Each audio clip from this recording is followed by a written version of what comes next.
Kalau kita lihat, Ella telah pertama kali membawa tim pasukan Under-23 ni ya. Saya dan FM dah tentu kecewa.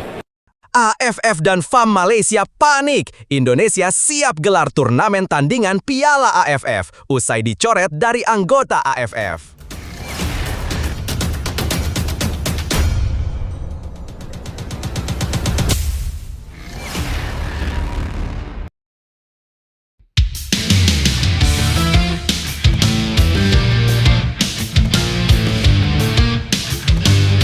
AFF dan FAM Malaysia panik.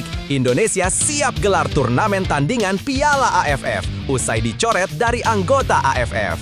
Kabar mengejutkan datang dari dunia sepak bola Asia Tenggara. Federasi Sepak Bola Malaysia (FAM) dan Federasi Sepak Bola ASEAN (AFF) dikabarkan mendadak panik setelah Indonesia disebut siap membuat turnamen tandingan Piala AFF. Langkah ini disebut-sebut sebagai respon tegas setelah adanya keputusan kontroversial yang dianggap merugikan Indonesia di ajang tersebut.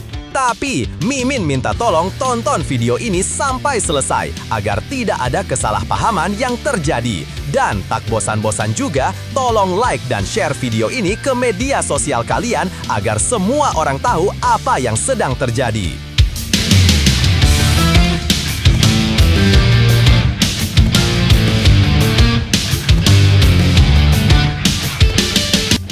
Seperti diketahui, hubungan Indonesia dengan AFF belakangan memanas. Beberapa keputusan wasit dan kebijakan turnamen dianggap tidak adil oleh publik dan pengurus sepak bola tanah air. Kondisi ini memicu wacana besar Indonesia bisa saja mundur dari keanggotaan AFF dan membentuk turnamen sendiri yang melibatkan negara-negara pilihan di Asia.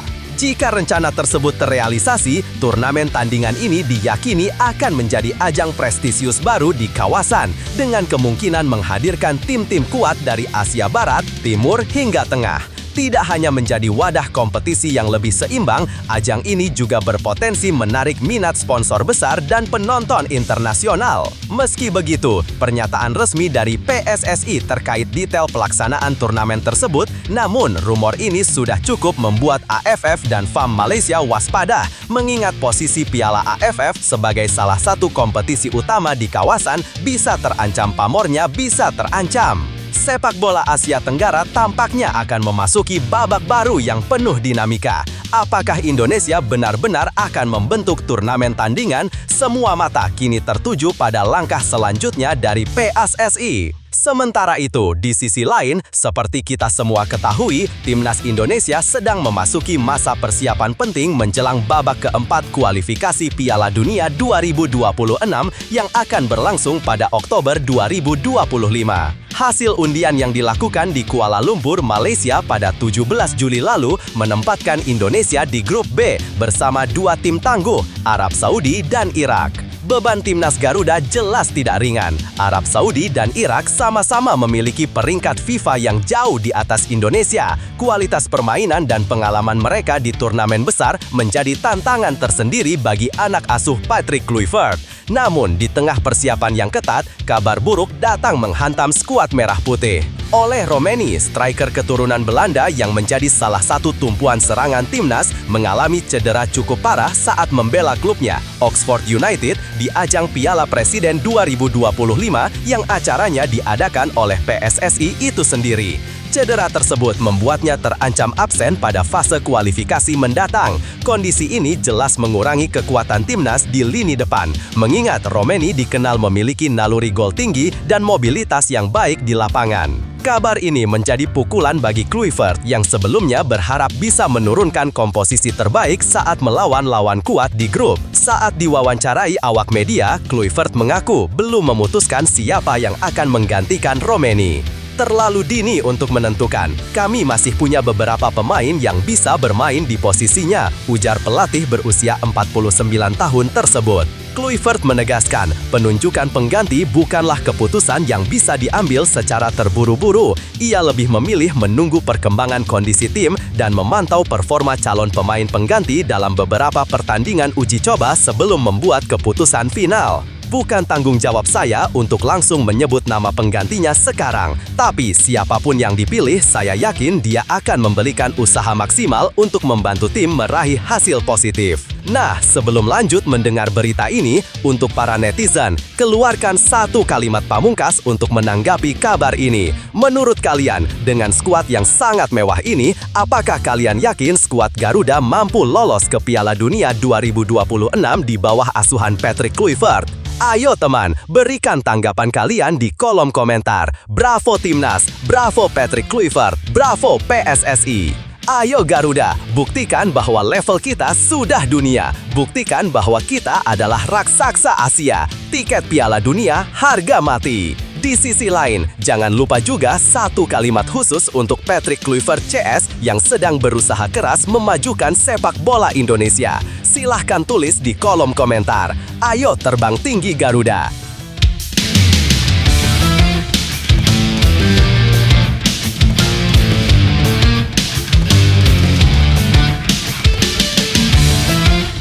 Mari kita lanjut teman-teman. Di sisi lain, PSSI tengah memproses naturalisasi pemain keturunan baru untuk memperkuat lini serang timnas. Ketua Umum PSSI, Erick Thohir, membenarkan hal ini usai menyaksikan pertandingan timnas U23 melawan Malaysia di Stadion Utama Gelora Bung Karno 21 Juli lalu. Kita tunggu saja. Prosesnya masih bergantung pada pemerintah dan DPR, jelas Erick. Meski belum menyebut identitas sang pemain, kabarnya ia memiliki kualitas yang mampu menambah daya gedor timnas. Namun, waktu menjadi tantangan besar. Proses administrasi dan legalitas harus rampung sebelum Oktober agar pemain tersebut bisa didaftarkan ke FIFA. Dengan jadwal yang semakin dekat, timnas Indonesia dihadapkan pada situasi yang menuntut kecepatan dan ketepatan strategi. Kehilangan penyerang utama di tengah persaingan melawan tim-tim berperingkat tinggi membuat tugas Kluivert menjadi lebih berat.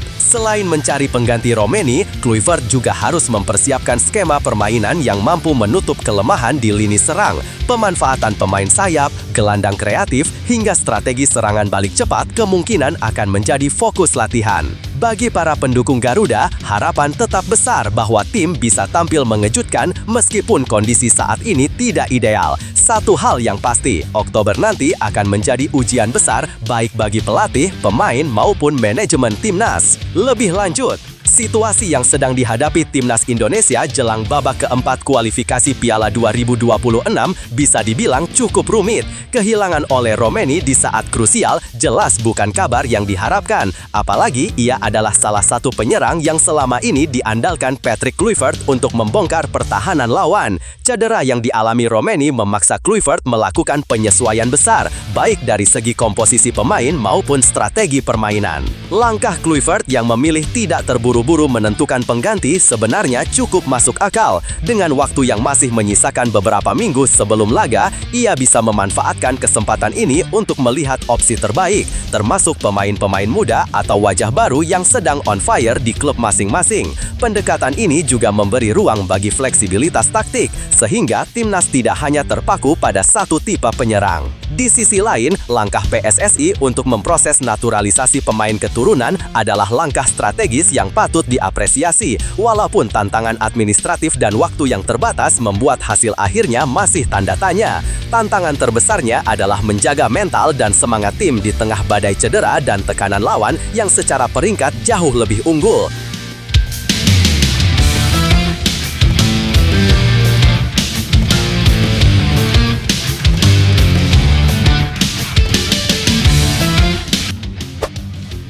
Justin Hubner percaya diri bersinar di Fortuna Sittard, berbekal pengalaman bersama Timnas Indonesia. Bek muda Timnas Indonesia, Justin Hubner, menatap musim perdananya bersama Fortuna Sittard dengan penuh optimisme. Pemain yang baru berusia 21 tahun itu yakin pengalaman internasionalnya bersama skuad Garuda akan menjadi bekal penting untuk bersaing di kompetisi Eredivisie Belanda. Perjalanan menuju Fortuna Sittard. Kepindahan Hubner ke Fortuna Sittard terjadi pada bursa transfer musim panas 2025. Klub asal Limburg itu mengikatnya dengan kontrak jangka panjang hingga 2028 disertai opsi perpanjangan 1 tahun. Langkah ini menunjukkan bahwa Fortuna benar-benar menaruh harapan besar pada sang bek. Sebelum merapat ke Fortuna Sittard, Hubner bermain untuk Wolverhampton Wanderers U21 di Inggris. Ia juga pernah merasakan atmosfer sepak bola Jepang saat menjalani masa pinjaman. Pengalaman lintas negara itu membuatnya terbiasa menghadapi berbagai gaya bermain dan karakter lawan yang berbeda. Pengalaman internasional bersama Timnas Indonesia. Selain kiprah di level klub, Hubner telah menjadi bagian penting dari Timnas Indonesia Senior. Sejak debutnya, ia sudah mencatatkan 15 penampilan internasional. Di skuad Garuda, Hubner kerap berduet dengan bek-bek berpengalaman seperti Jordi Amat, Kevin Dix, hingga Dian James. Menurut Hubner, kesempatan bermain dengan rekan setim yang berkualitas telah membantunya berkembang pesat, baik secara teknik maupun mental. Saya sudah sering bermain dengan pemain-pemain top. Walaupun usia saya baru 21 tahun, pengalaman di Timnas Indonesia memberi saya rasa percaya diri yang besar untuk bersaing di level senior, ungkapnya kepada Football Premier. Modal berharga di Eredivisie. Bagi Hubner, jam terbang internasional adalah modal penting yang membedakannya dari pemain muda lainnya. Ia mengaku sudah terbiasa menghadapi tekanan baik di pertandingan persahabatan internasional maupun laga kompetitif di ajang resmi. Saya pikir pengalaman ini cukup untuk membuat saya siap bermain di sepak bola profesional. Target saya jelas, tampil sebanyak mungkin musim ini, ujarnya. Ia juga menegaskan bahwa keputusannya bergabung dengan Fortuna Sittard merupakan langkah strategis. Meski bercita-cita bermain di level yang lebih tinggi, ia menilai Fortuna adalah tempat tepat untuk mengasah kemampuan sebelum melangkah lebih jauh. Debut dan performa menjanjikan. Kepercayaan pelatih Danny Buis langsung terlihat sejak pekan pertama Eredivisie 2025-2026. Hubner dipasang sebagai starter saat Fortuna Sittard menjamu Go Ahead Eagles.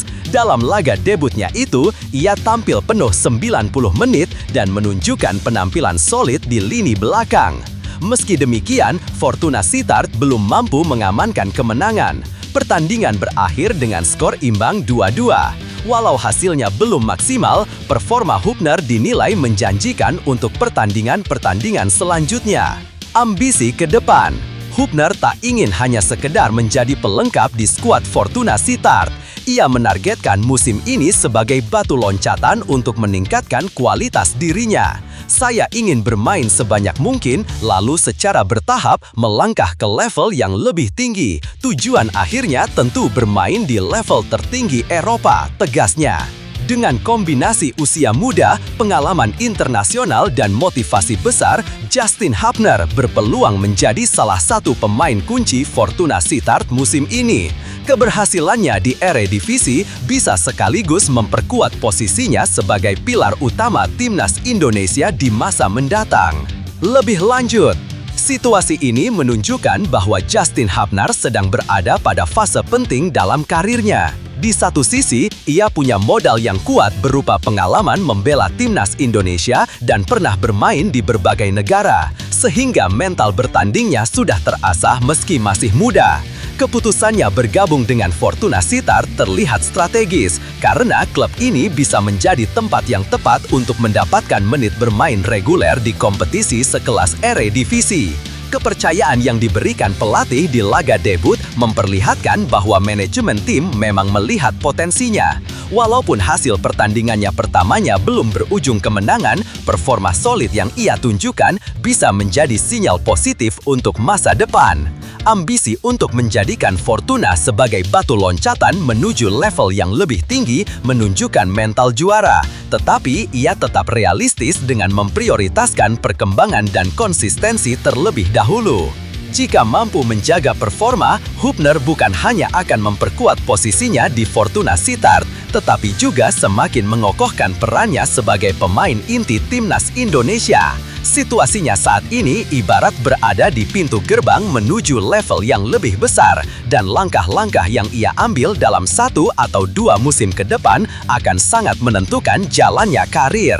Langkah yang sedang diambil Justin Hubner adalah bukti bahwa usia muda bukan alasan untuk menunggu kesempatan datang, tapi justru saatnya menciptakan kesempatan itu sendiri. Dalam perjalanan siapapun, akan selalu ada momen awal yang penuh rintangan. Yang membedakan adalah bagaimana kita merespon, apakah berhenti karena takut gagal atau terus melangkah meski hasilnya belum langsung terlihat. Hubner memilih jalan kedua, dan itu yang membuatnya istimewa. Kalau ia bisa menatap masa depan dengan optimisme meski baru berusia 21 tahun, berarti setiap orang pun bisa. Kuncinya adalah yakin pada proses, konsisten berusaha, dan berani mengambil langkah besar meski jalannya belum pasti. Kadang satu keberanian hari ini bisa membuka 1000 pintu untuk esok. Jelang Piala Kemerdekaan 2025, Nova Arianto beberkan kesiapan Timnas U17. Timnas Indonesia U17 bersiap mengikuti turnamen mini bertajuk Piala Kemerdekaan 2025 yang akan digelar pada 12 hingga 8 Agustus mendatang di Stadion Utama Sumatera Utara, Deli Serdang. Turnamen ini menjadi ajang pemanasan penting sebelum mereka tampil di Piala Dunia U17. Perkembangan positif skuad Garuda Asia. Pelatih kepala Timnas U17, Nova Arianto, menyampaikan bahwa timnya terus menunjukkan progres positif selama menjalani pemusatan latihan TC di Bali yang berlangsung sejak 7 Juli hingga 6 Agustus 2025. Dalam masa TC ini, Nova memanggil 30 pemain, termasuk 3 pemain diaspora, Matthew Baker, Eiza Jacob Tanjung, dan Noha Simangunsong. Meski demikian, ketiganya masih belum bergabung ke dalam skuad. Sejauh ini, perkembangan tim berjalan cukup baik. TC di Bali kami manfaatkan tidak hanya untuk mengevaluasi kemampuan pemain, tetapi juga sebagai langkah awal menuju Piala Dunia U17. Ujar Nova dikutip dari laman resmi Kita Garuda, Rabu 6/8/2025. Ia menambahkan, kami masih menantikan kehadiran Matthew Baker, Eiza Jacob, dan Noha Simangunsong untuk melengkapi skuad. Apresiasi turnamen Piala Kemerdekaan. Nova juga memberikan apresiasi kepada PSSI yang telah menyelenggarakan turnamen internasional ini. Menurutnya, pertandingan uji coba melawan tim-tim luar negeri sangat penting agar para pemain muda terbiasa menghadapi lawan dengan kualitas sekelas peserta Piala Dunia. Saya berterima kasih kepada PSSI yang sudah memberikan kesempatan kepada kami untuk menggelar uji coba melawan tim-tim internasional. Ini sangat dibutuhkan agar para pemain terbiasa dengan gaya bermain lawan-lawan yang akan kami hadapi nanti di Piala Dunia U17. Peserta dan lawan tangguh. 4 tim dipastikan ambil bagian di turnamen ini. Indonesia U17, Uzbekistan U17, Mali U17, dan Tajikistan U17. Seluruhnya merupakan peserta resmi Piala Dunia U17 2025, sehingga kompetisi ini akan menjadi ujian penting bagi Timnas Garuda Asia. Lebih lanjut, situasi yang dihadapi Timnas Indonesia U17 menjelang Piala Kemerdekaan 2025 menunjukkan arah positif, terutama dari sisi persiapan dan dukungan federasi. Pemusatan latihan di Bali yang berlangsung sebulan penuh mencerminkan keseriusan tim pelatih dalam membentuk skuad yang solid menjelang ajang internasional. Nova Arianto tampak puas dengan perkembangan pemain yang sudah mengikuti TC meskipun skuad belum komplit karena absennya beberapa pemain diaspora. Hal ini cukup wajar mengingat proses administrasi dan logistik untuk mendatangkan pemain dari luar negeri seringkali memerlukan waktu lebih panjang. Kehadiran 3 pemain diaspora nantinya tentu diharapkan bisa menambah kualitas dan kedalaman tim.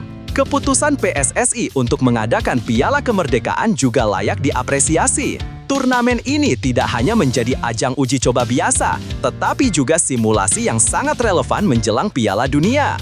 Menghadapi lawan-lawan yang juga merupakan peserta turnamen dunia, memberi pengalaman berharga bagi Garuda Asia dalam mengasah mental dan strategi di lapangan. Namun, tantangan terbesar tetap pada proses adaptasi tim secara keseluruhan. Mengintegrasikan pemain lokal dan diaspora dalam waktu singkat membutuhkan pendekatan pelatihan yang tepat, baik dari sisi taktik maupun chemistry di dalam tim. Kualitas individu saja tidak cukup, kekompakan dan pemahaman antar pemain akan sangat menentukan hasil akhir nanti. Secara umum, langkah-langkah yang ditempuh tim pelatih dan federasi patut diapresiasi. Dengan persiapan yang matang dan evaluasi berkelanjutan, Timnas U17 memiliki peluang besar untuk tampil kompetitif, tidak hanya di turnamen mini ini, tetapi juga di panggung dunia. Untuk para pemain Timnas Indonesia U17 dan seluruh pendukung Garuda Muda, setiap langkah yang kalian ambil hari ini adalah bagian dari perjalanan besar menuju mimpi yang lebih tinggi. Latihan keras, pengorbanan jauh dari keluarga, dan tekanan yang datang bukanlah beban, melainkan batu loncatan untuk membentuk mental juara. Kalian tidak hanya membawa nama sendiri di lapangan, tetapi juga harapan jutaan rakyat Indonesia. Percayalah, kerja keras tidak akan pernah mengkhianati hasil. Setiap peluh yang jatuh adalah bukti bahwa kalian sedang berjuang untuk sesuatu yang luar biasa. Jangan takut gagal, karena dari kegagalanlah kalian belajar menjadi lebih kuat. Jangan puas terlalu cepat, karena masih banyak ruang untuk tumbuh. Fokus, disiplin, dan percaya pada proses, itulah kunci untuk menjadi bagian dari sejarah. Tunjukkan semangat pantang menyerah dan tunjukkan bahwa Garuda Muda bisa terbang tinggi di langit dunia. Indonesia percaya pada kalian. Waktunya membuktikan bahwa masa depan sepak bola Indonesia ada di tangan yang tepat, di tangan kalian.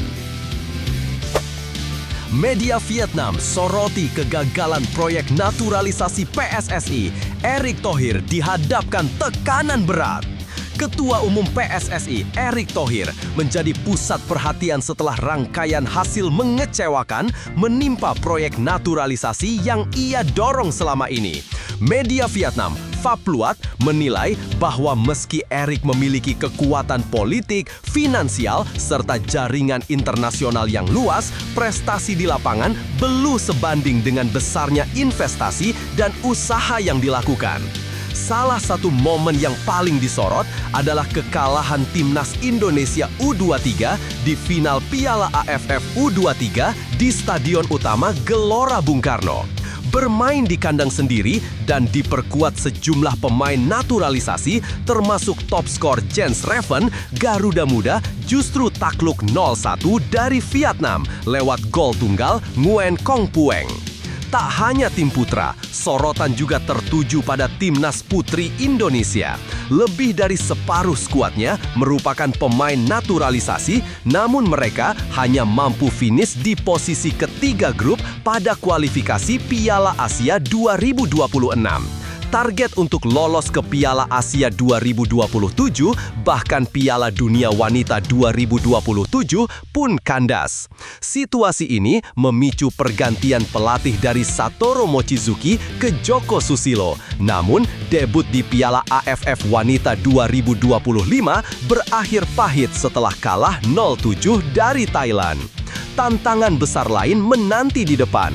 Tiket Piala Dunia 2026 masih jauh dari jangkauan dan Indonesia harus menghadapi babak play-off Asia melawan lawan berat seperti Irak dan Arab Saudi.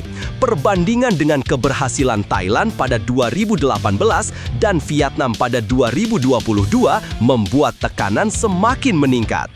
Meski Indonesia sudah menembus babak ketiga kualifikasi Piala Dunia 2026, format baru yang melibatkan 18 tim dibanding 12 tim pada edisi sebelumnya membuat sebagian pihak menilai pencapaian tersebut belum membuktikan efektivitas investasi besar pada pemain naturalisasi.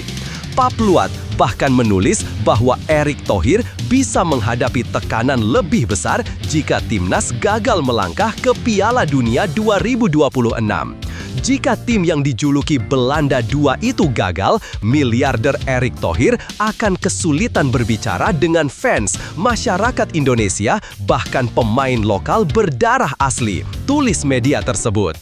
Dengan reputasinya sebagai pengusaha sukses dan pejabat tinggi negara, Erick kini berada di persimpangan penting.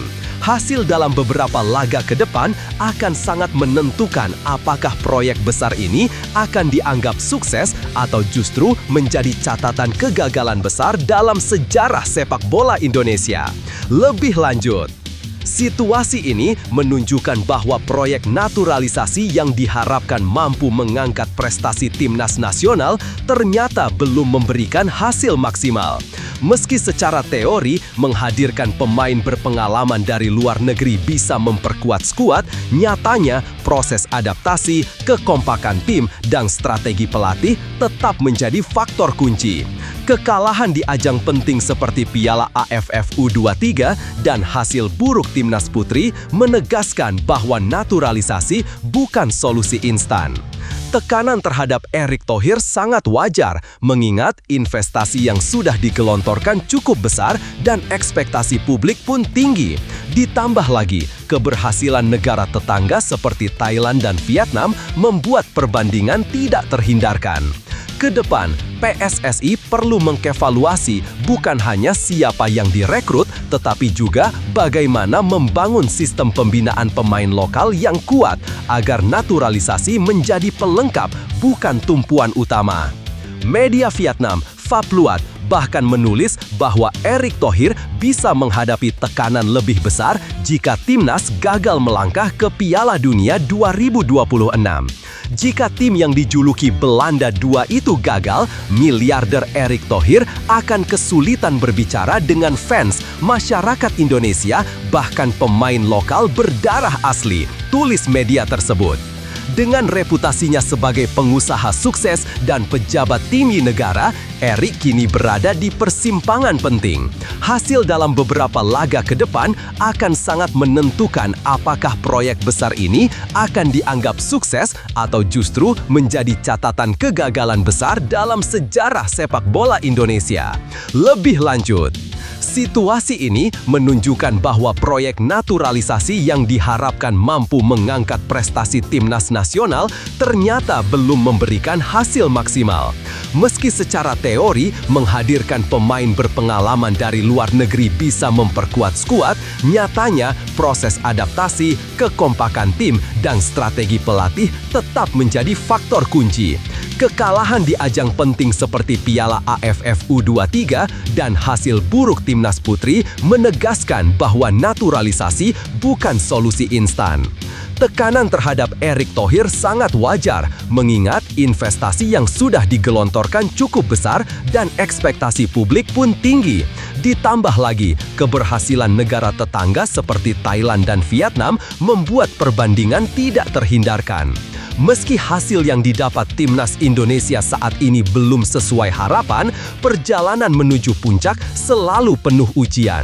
Setiap kegagalan hanyalah bagian dari proses untuk menemukan strategi dan kekuatan terbaik. Sejarah telah membuktikan banyak tim besar dunia pun pernah jatuh berkali-kali sebelum akhirnya berdiri tegak. Pemain, pelatih, dan seluruh pihak terkait harus menjadikan kritik sebagai bahan bakar semangat, bukan beban. Begitu juga supporter, dukungan di saat sulit justru akan menjadi energi tambahan bagi tim untuk bangkit. Selama masih ada kesempatan, perjuangan belum berakhir.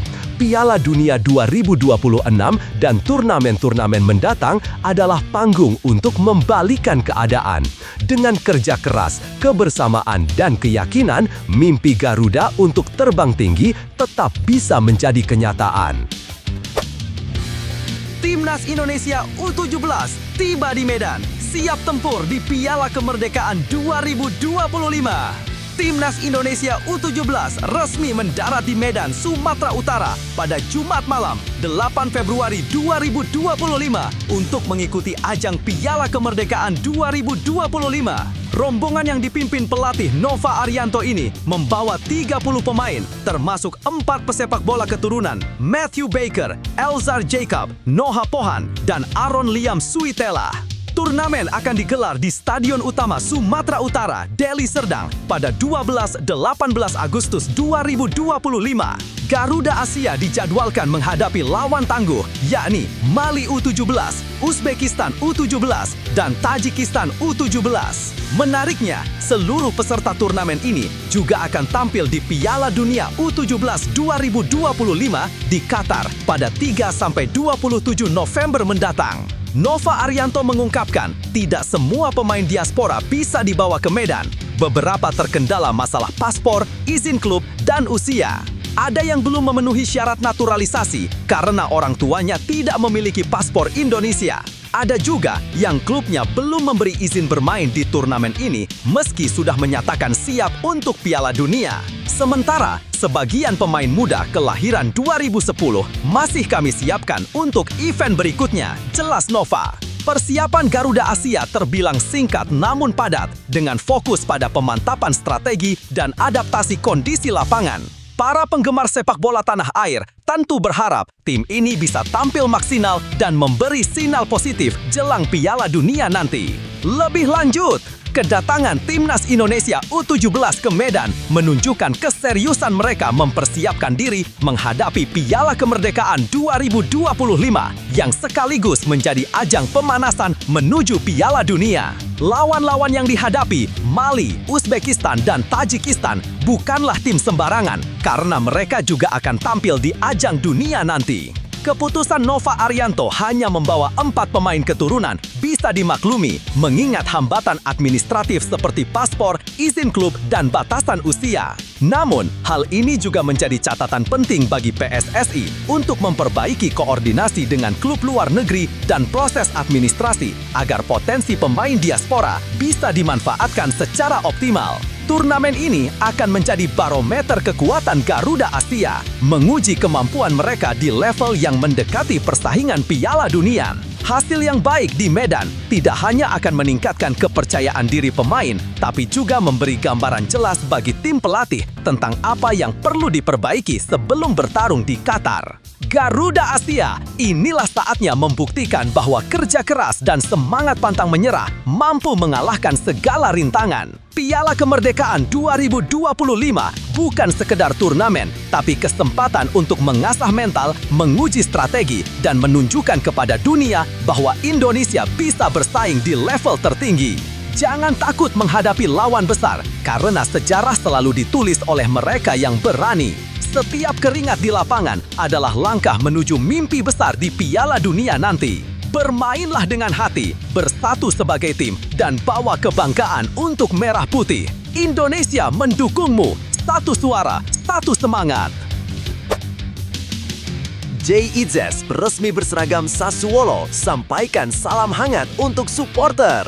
Kabar gembira datang dari dunia sepak bola tanah air. Kapten Timnas Indonesia, Jay Idzes, akhirnya resmi meninggalkan Venezia dan bergabung dengan klub Serie A Italia, Sassuolo. Kabar ini langsung disambut antusias oleh penggemar sepak bola, baik di Indonesia maupun Italia.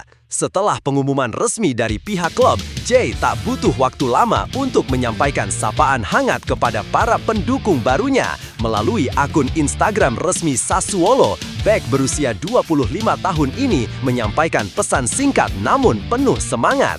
Dengan wajah sumringah, ia berkata, "Halo semuanya, saya di sini. Sangat senang bisa menjadi bagian dari Sassuolo. Sampai jumpa di stadion Forza Sassuolo." Transfer yang menjadi sorotan. Kepindahan Jay Idzes menjadi salah satu saga transfer yang paling diperbincangkan musim panas ini. Sebelumnya, ia dikaitkan dengan sejumlah klub besar Serie A seperti Torino, Udinese hingga Genoa. Namun, Sassuolo akhirnya memenangkan persaingan mendapatkan tanda tangannya. Meskipun durasi kontrak belum diumumkan secara resmi oleh klub, laporan media Italia menyebutkan bahwa Jay menandatangani kontrak hingga 2029. Nilai transfernya pun terbilang fantastis, yakni sekitar 8 juta euro atau setara 152 miliar ditambah klausul bonus apabila Sassuolo berhasil menghindari degradasi musim ini. Gaji yang diterimanya juga mengesankan, yakni 1,1 juta euro per tahun atau kurang lebih 20 miliar. Tak hanya menjadi bek termahal Sassuolo, Jay juga kini tercatat sebagai pemain Timnas Indonesia dengan nilai transfer tertinggi yang pernah bermain di Liga Italia.